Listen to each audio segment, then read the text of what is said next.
Assalamualaikum warahmatullahi wabarakatuh. Kembali lagi dalam mata pelajaran akuntansi dasar tingkat 10 SMK khusus jurusan AKL. Pertemuan sebelumnya kita sudah membahas mengenai konsep dasar akuntansi. Pada pertemuan kali ini, Ibu akan membahas mengenai persamaan dasar akuntansi yang akan Ibu bagi menjadi dua part.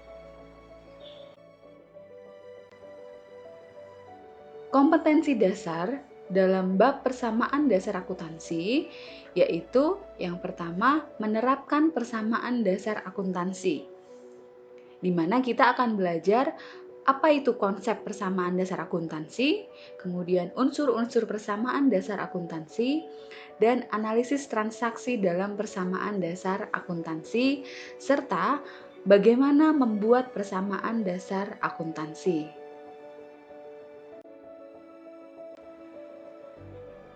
Dalam materi persamaan dasar akuntansi part 1 ini, kita akan membahas mengenai konsep persamaan dasar akuntansi serta unsur-unsurnya. Jadi, untuk mempelajari akuntansi lebih dalam lagi, kalian harus tahu dulu apa itu persamaan dasar akuntansi. Apa itu persamaan dasar akuntansi?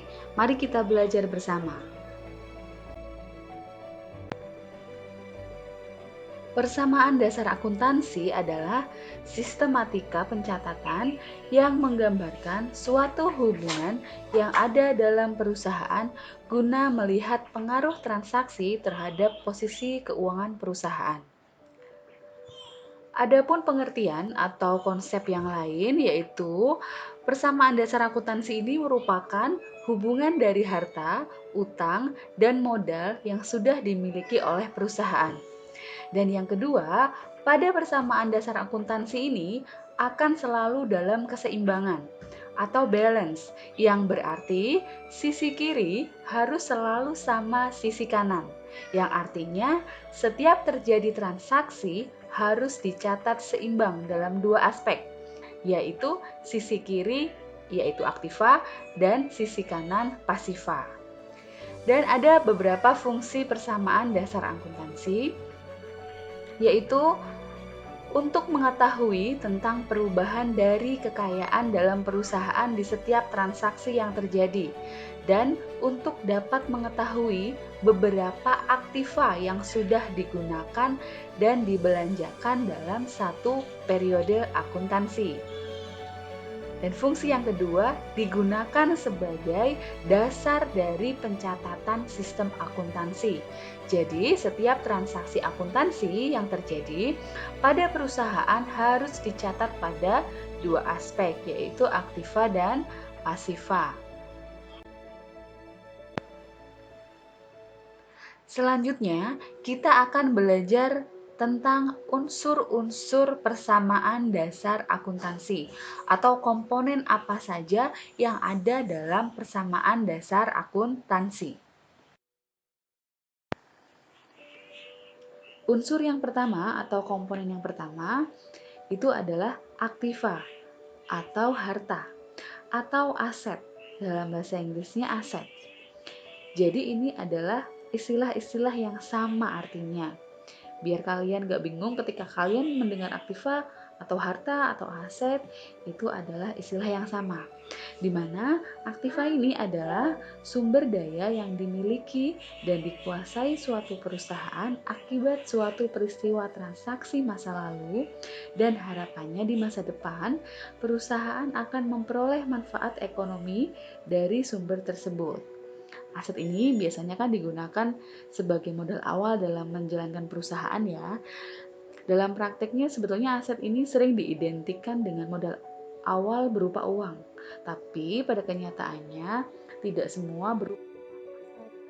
Aset itu semua yang digunakan dalam aktivitas perusahaan bisa dikatakan sebagai aset.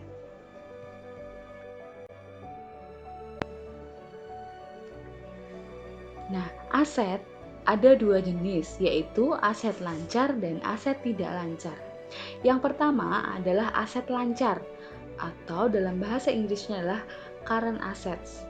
Nah, aset lancar ini adalah aset yang dimiliki oleh perusahaan yang mudah dicairkan dalam bentuk uang dalam waktu tidak lebih dari 1 tahun.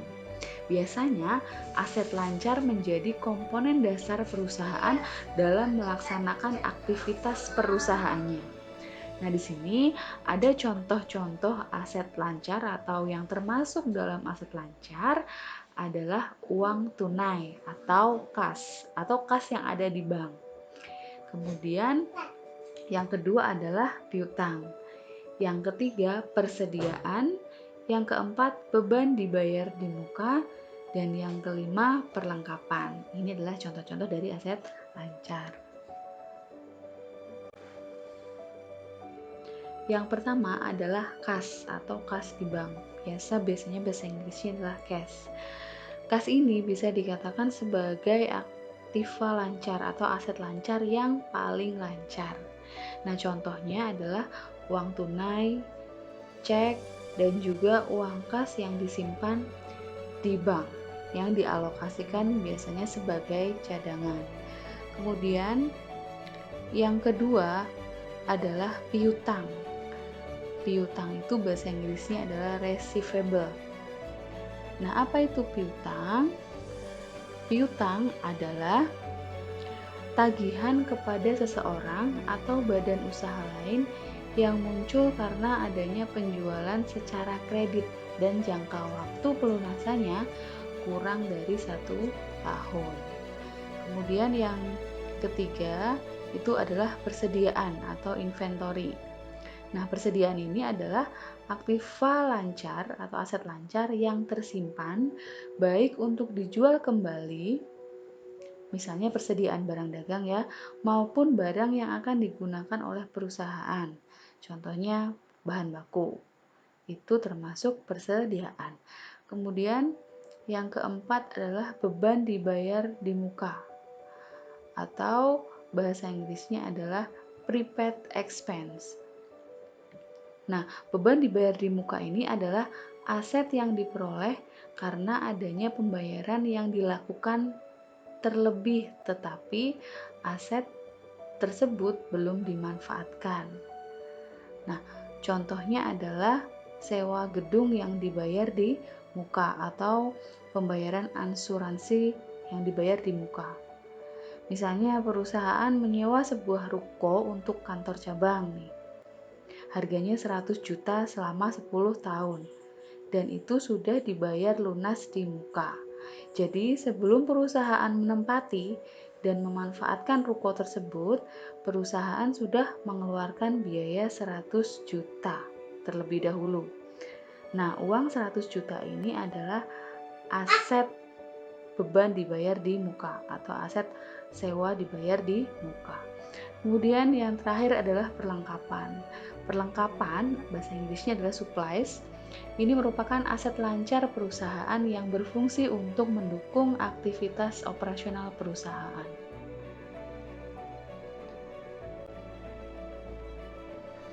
Contoh dari perlengkapan ini adalah kertas, tinta, nota, printer, dan barang-barang dengan nominal kecil lainnya. Ya, karena biasanya bentuk perlengkapan ini relatif kecil dan biasanya akan habis dipakai atau bisa dipakai berulang-ulang. Jenis aset yang kedua adalah aset tidak lancar atau long-term assets. Jenis aset ini adalah jenis aset dan kekayaan perusahaan yang dimiliki perusahaan dan dapat dilihat serta diukur secara jelas. Sifat aktiva ini adalah tahan lama, minimal bertahan 1 tahun sejak tanggal pembelian. Serta aktiva tidak lancar ini biasanya bersifat tidak bertujuan untuk dijual kembali dan berupa barang.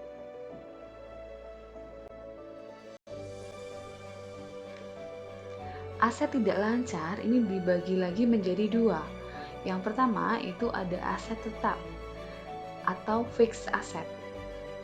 Aset ini adalah aset yang berwujud dan siap digunakan untuk kegiatan operasional perusahaan. Jadi aset tetap ini dibeli untuk digunakan kembali bagi perusahaan, bukan untuk dijual, ya. Apa contohnya? Contoh dari aktiva tetap ini misalnya tanah dan kendaraan. Terus gedung, itu bisa kantor, bisa gudang. Kemudian peralatan. Contohnya mesin fotokopi, printer, komputer, gitu ya. Kemudian jenis aset tidak lancar yang kedua adalah aset tidak berwujud, ya, atau intangible assets.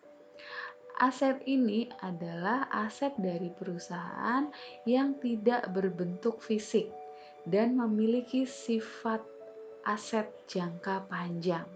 Bentuk dari aset ini biasanya berupa pengakuan sah yang tertulis di kertas serta berkekuatan hukum. Contoh dari aktiva tidak berwujud ini contohnya adalah hak cipta, hak paten, goodwill, atau franchise. Contoh dari aktiva tidak berwujud ini lebih detailnya nanti kita pelajari di tingkat selanjutnya mengenai hak cipta, hak paten, goodwill, dan franchise.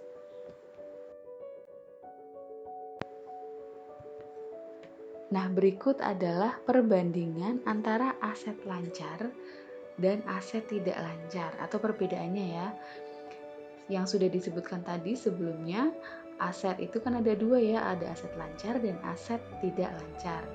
Kemudian aset tidak lancar terbagi lagi menjadi dua, yaitu ada aset tetap dan aset tidak berwujud. Nah, perbandingan atau perbedaan keduanya antara aset lancar dengan aset tidak lancar itu dapat dilihat dari 3 klasifikasi atau dari 3 sudut pandang ya. Yang pertama, dilihat dari jangka waktu untuk mengubahnya menjadi uang tunai. Ya. Kalau aset lancar, ini termasuk aset yang mudah dan cepat, sekitar kurang dari 12 bulan untuk bisa dirubah menjadi dana tunai dengan cara diperdagangkan ke dalam pasar tertentu. Sedangkan untuk aset tidak lancar itu membutuhkan waktu lebih dari 12 bulan untuk diperdagangkan. Kemudian dilihat dari tujuan pembelian aset. Jika aset lancar, itu dibeli sebagai simpanan untuk membiayai operasional perusahaan, perputaran kas perusahaan, dan sebagai investasi. Sedangkan aset tidak lancar ini dibeli dengan sengaja untuk menunjang proses produksi. Nah, kemudian dilihat dari manfaat pembelian aset. Jika aset lancar itu dimiliki untuk menjadi alat pembayaran langsung dalam aktivitas perusahaan. Sedangkan aset tidak lancar biasanya menjadi kolateral atau jaminan perusahaan ketika meminjam modal di bank.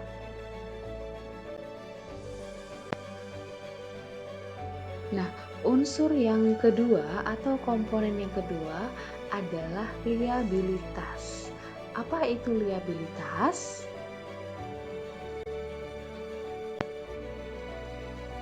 Liabilitas itu nama lainnya adalah kewajiban atau utang. Dalam bahasa Inggrisnya biasanya liabilities. Nah, kewajiban atau utang adalah merupakan tanggung jawab perusahaan akibat peristiwa transaksi di masa lalu yang harus diselesaikan dengan pengorbanan sumber daya perusahaan atau kewajiban keuangan perusahaan yang harus dibayarkan kepada pihak lain yang belum terpenuhi.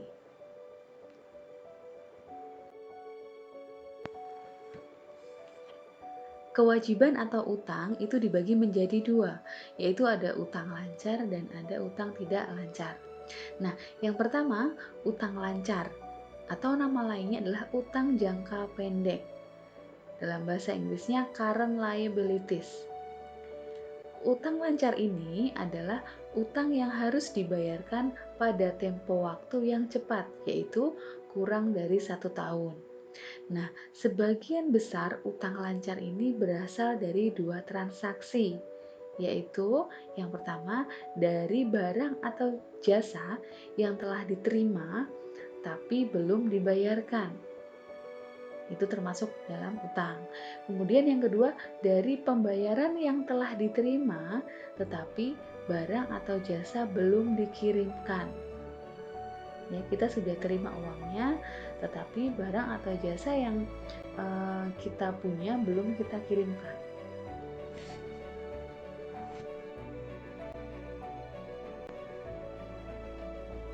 Nah, berikut adalah jenis dari utang lancar. Ya, jenis utang lancar ini bisa diklasifikasikan ke dua golongan, yaitu yang pertama, utang yang sudah pasti jumlahnya, ya, bisa ditentukan jumlahnya. Kemudian yang kedua adalah utang yang bisa ditaksir jumlahnya, ya. Nah, utang lancar yang bisa ditentukan jumlahnya itu sudah pasti sudah bisa ditentukan tanggal jatuh temponya, kapan harus membayar ya, atau kapan harus mencicil atau mengangsur. Nah, contoh dari utang yang bisa ditentukan jumlahnya itu adalah utang usaha atau utang dagang. Biasanya utang usaha ini timbul atau muncul karena adanya pembelian barang atau jasa secara kredit. Jadi barang atau jasa itu sudah diterima tapi belum dibayar. Kemudian utang usaha ini biasanya tidak ada surat perjanjian tertulis. Biasanya cukup dengan faktur penjualan, ya. Jika ada surat perjanjian tertulis, itu namanya wesel bayar atau utang wesel, bukan utang usaha, ya. Jadi perbedaan antara utang usaha dengan wesel bayar atau utang wesel ini, kalau utang usaha ini biasanya cukup buktinya dengan faktur. Tapi kalau wesel bayar atau utang wesel itu biasanya ada surat perjanjian tertulis yang sudah disepakati antara penjual dan pembeli. Nah, kemudian contoh yang lain adalah utang dividen, ya. Utang dividen itu dividen dulu adalah bagian laba perusahaan yang dibagikan kepada pemegang saham. Nah, kenapa ada utang dividen?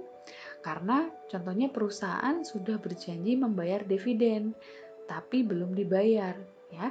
Jadi muncul hutang dividen, ya. Terus kemudian kapan utang dividen ini muncul? Yaitu secara resmi.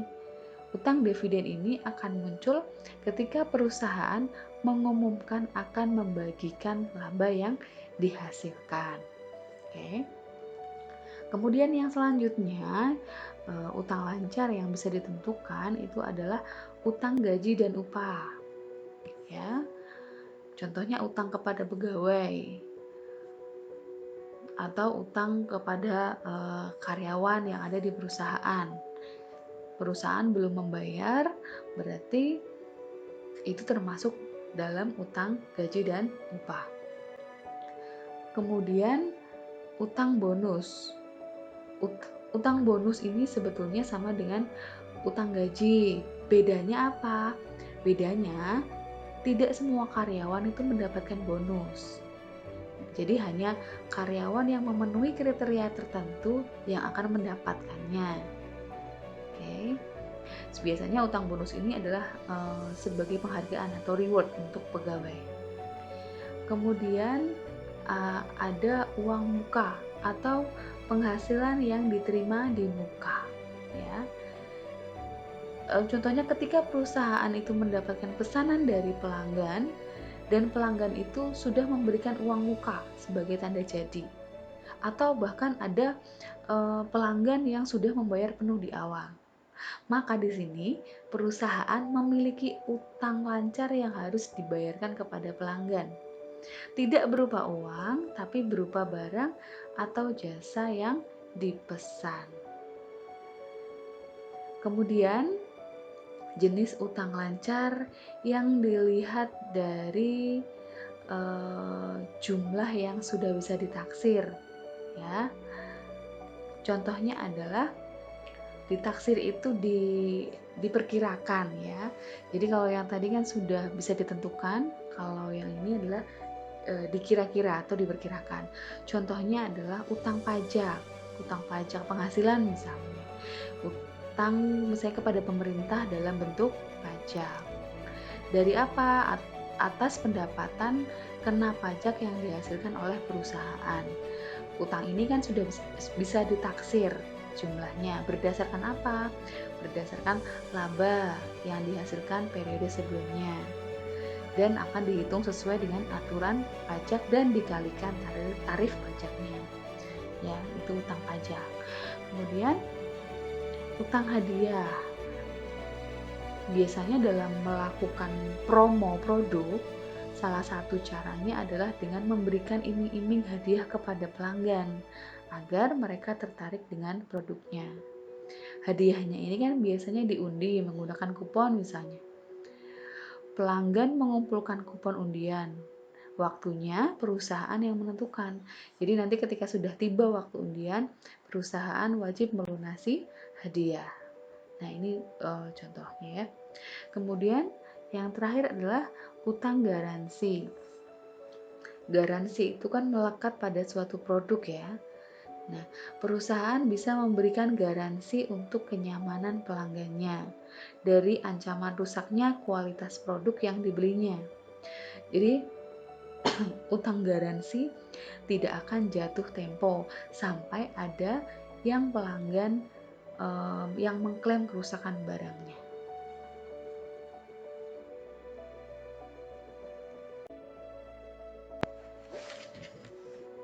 Yang kedua adalah utang tidak lancar atau utang jangka panjang. Bahasa Inggrisnya long term liabilities. Utang tidak lancar adalah utang perusahaan yang memiliki jangka waktu pembayaran atau jatuh tempo yang biasanya mencapai satu periode akuntansi atau 1 tahun atau bisa lebih. Dan untuk pelunasan hutang jangka panjang ini biasanya menggunakan jaminan aktiva tidak lancar.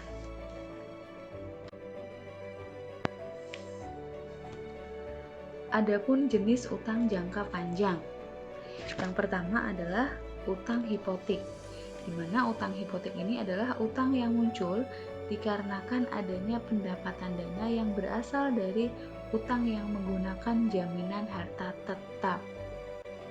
Sedangkan yang kedua adalah utang obligasi, yaitu utang yang timbul karena adanya dana yang telah didapatkan melalui terbitnya surat-surat obligasi.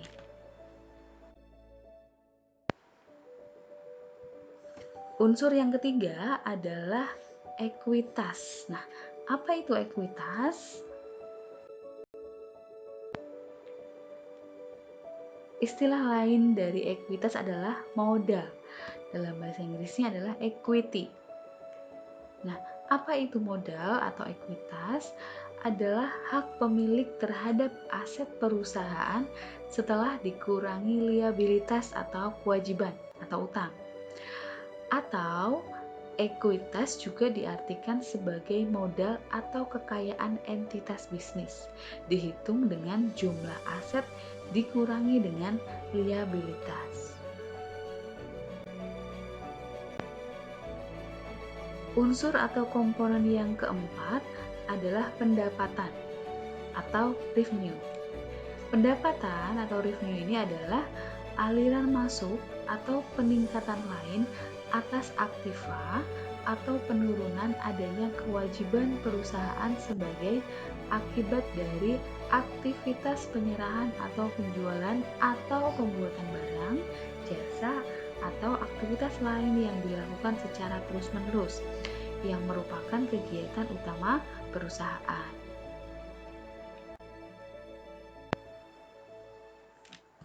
Unsur atau komponen yang kelima adalah beban.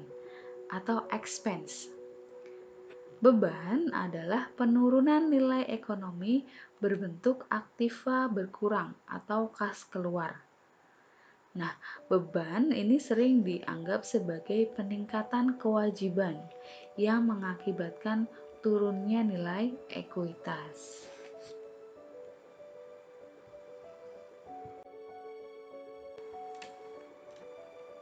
Unsur yang keenam adalah prive atau drawing.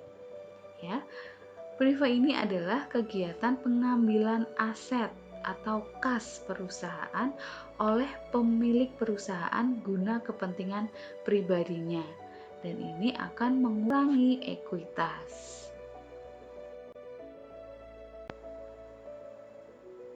Nah, setelah kita tadi sudah belajar mengenai unsur-unsur dari persamaan dasar akuntansi, yaitu tadi sudah disebutkan ada 6 ya, ada 6 unsur, yaitu ada aset, ada liabilitas, ada ekuitas, kemudian ada pendapatan, ada beban, dan ada prive. Ada 6, jangan lupa ya. Nah, setelah kita belajar unsurnya, kita akan masuk lebih jauh lagi, yaitu masuk ke dalam rumus persamaan dasar akuntansi.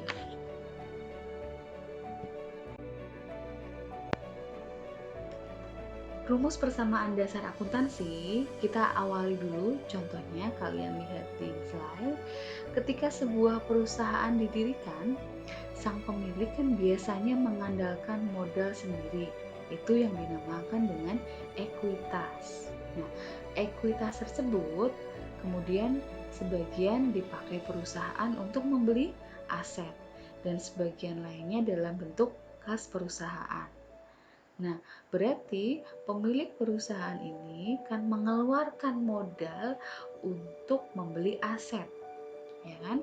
Sehingga rumus awal di persamaan dasar akuntansi itu adalah harta sama dengan modal atau aset sama dengan equity, ya.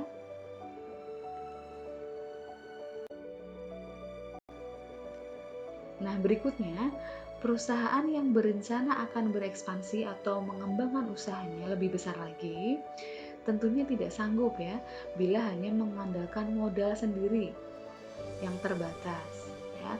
Nah, sehingga perusahaan pun biasanya mengajukan utang atau kewajiban, ya, utang atau kewajiban ke pihak lain, contohnya pinjam ke bank atau ke lembaga keuangan lain. Nah, dari situ kan muncul utang. Nah, dari utang tersebut perusahaan bisa mengembangkan bisnisnya. Nah, sehingga persamaan dasar akuntansi yang tadi di awal jadi lebih berkembang lagi, ya, menjadi harta sama dengan utang ditambah dengan modal, ya, atau aset sama dengan liability ditambah dengan equity. Nah, sebelah kiri itu dinamakan akun-akun aktiva, dan yang di sebelah kanan adalah yang termasuk utang dan modal, merupakan akun-akun yang termasuk dalam akun pasiva.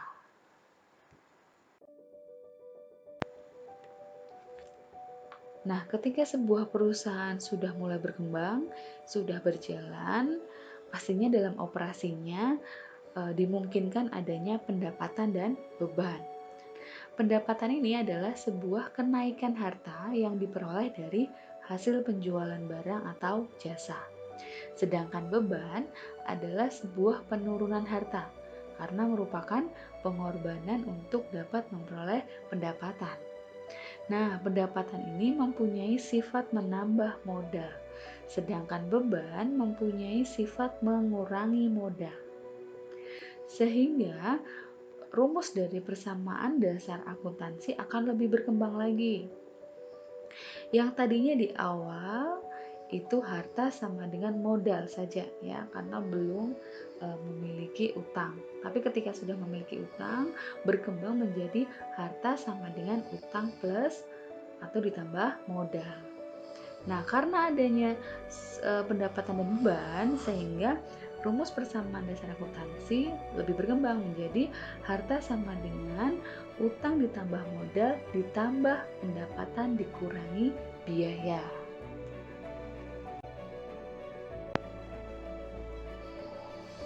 Nah, berikut adalah kesimpulan dari rumus persamaan dasar akuntansi, di mana rumus dasar akuntansi, persamaan dasar akuntansi ini yang biasa sudah digunakan, yaitu yang sudah berkembang, yaitu adalah aset sama dengan liabilitas ditambah ekuitas ditambah pendapatan dikurangi beban.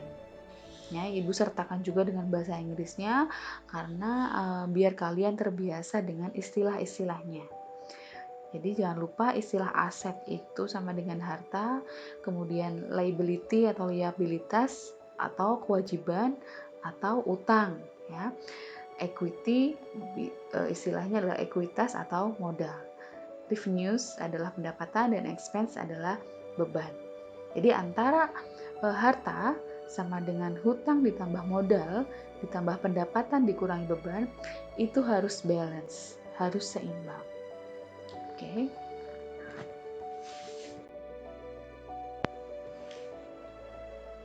Setelah kita belajar mengenai konsep dasar persamaan dasar akuntansi, kemudian kita sudah belajar unsur-unsur persamaan dasar akuntansi dan rumus persamaan dasar akuntansi.